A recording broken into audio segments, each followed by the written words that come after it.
What makes a great car? Here at 11 Performance, we're going to talk about that a lot. Here are the rules. Know yourself.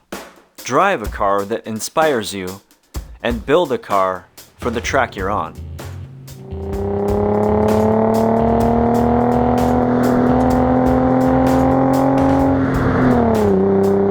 This is Jesse's 2006 Nissan 350Z. He's about to install a Motordyne lower intake plenum, and we said we'd like to follow along. So I gathered up my super professional, highly paid camera crew. Can you see me? And we met up with Jesse to see what his car is all about.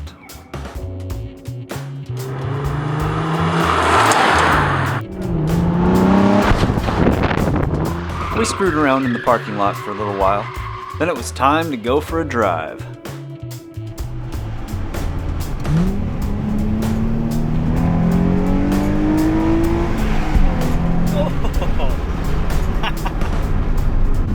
As you all know, the S2000 was the precursor to the 350Z. I am proving myself to be the worst navigator. All you're doing is looking at your furry dick. In case you don't know what that means.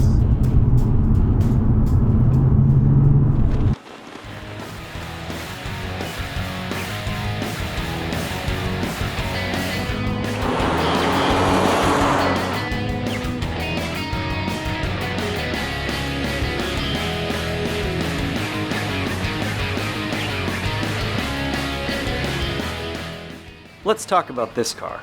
In 2006, the 350Z cost about $30,000. It made 300 crank horsepower and 268 pound-feet of torque. It weighed in at about 3,400 pounds. It did 0 to 60 in 5.5, a quarter mile in about 14 seconds. It's pretty quick. Quick enough to get in trouble. A good example now will cost you about 10 grand. 1 week after Jesse's Turbo 240 was totaled, this car showed up at the dealership he was working at, so he bought it. And soon after that, he started adding parts. For the engine, an upgraded intake and a catback from NVIDIA. For the suspension, some TN, does anybody know how to say that? Anyway, lowering springs, behind the wheels, 25mm spacers widen the track, with Goodyear Eagle F1s up front and Continental Pro contacts in the rear. But what really catches the eye is the color. It's a Hexus vinyl wrap that Jesse did himself in matte teal. And for that special touch, the factory wiper blades that Jesse has never changed. Okay, so the list of parts is great, but what's it like to drive? Confidence inspiring. We'll get to that. Next up, installing the new lower intake plenum. I met Jesse over at his place and we got to work.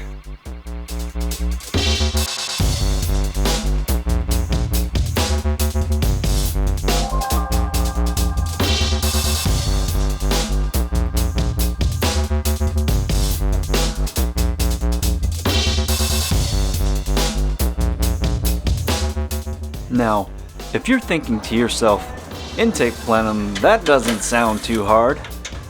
Well, you're right, actually. It came apart pretty easy.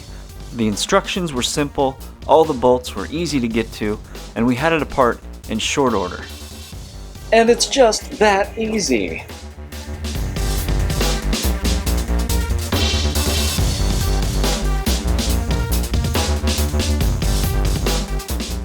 In fact, we got it off so fast, the engine was still hot. Really hot. Hot, hot, hot, hot. Hot, hot, hot, hot. Shit. That was even hotter than the other one. That actually feels like I got like a burn. Oh, I did. Blister. Oh yeah. Told you.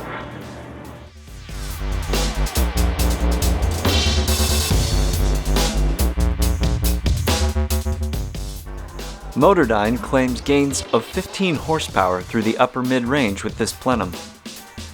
We'll be strapping it to a dyno later to find out. This new plenum is a nice piece. As you can see here, the intake runners have been lengthened and the entry ports have been radiused and smoothed. Longer intake runners usually mean more power through the mid-range.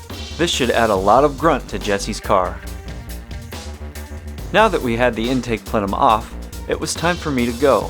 So I did what any good mechanic friend does. I put all the loose nuts and bolts in a box, shook it up, and made my exit.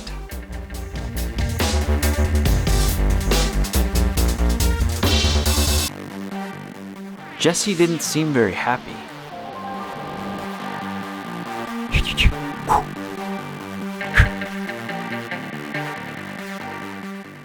Once the engine cooled down, Jesse got to work putting everything back together.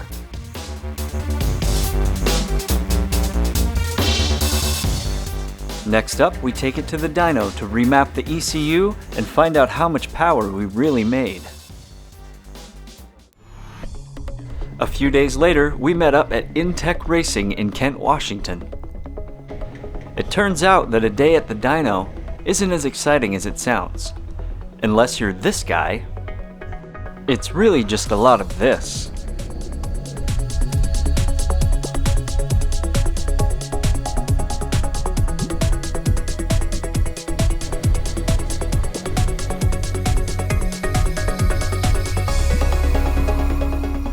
And some of this.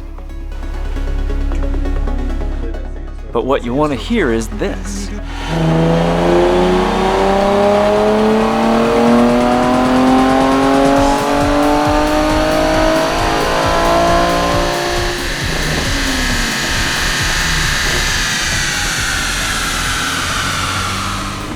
Jesse reacts to Dyno Day.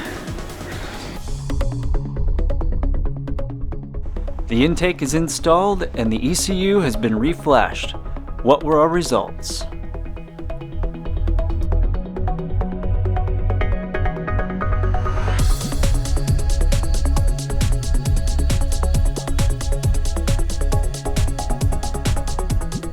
We started off with about 267 peak horsepower. After the intake and tune, our peak horsepower was about 265, which is pretty much a wash.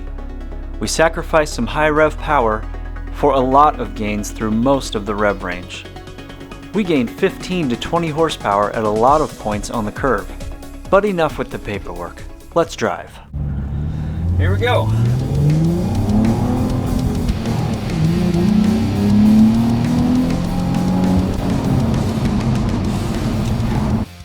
The 350Z is a rear-wheel drive, two-seater sports car. It comes from a long line of Z cars and a rich racing heritage dating back almost 50 years. It has good power, great handling, and broad aftermarket support. I spent my morning driving the winding roads outside of Seattle and loved every corner. Man, the way he has this car set up, you hit these corners, it literally feels like you're on rails. It reminds me of roller coaster rides. Third gear, here we go.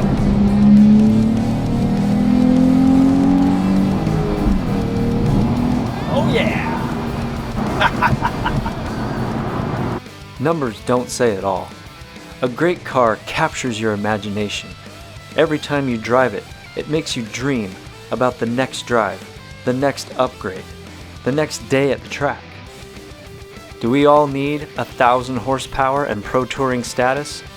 If you're watching this channel, the answer is yeah, of course we do. But this is the car that gets you there and teaches you a lot about yourself along the way. Second gear.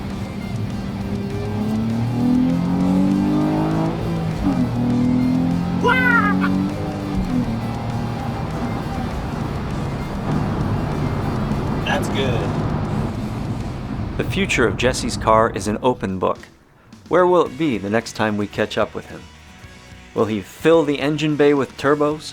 Will there be some crazy extra cylinders swap? Will it even be the same color?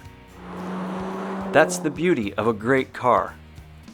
It keeps you dreaming.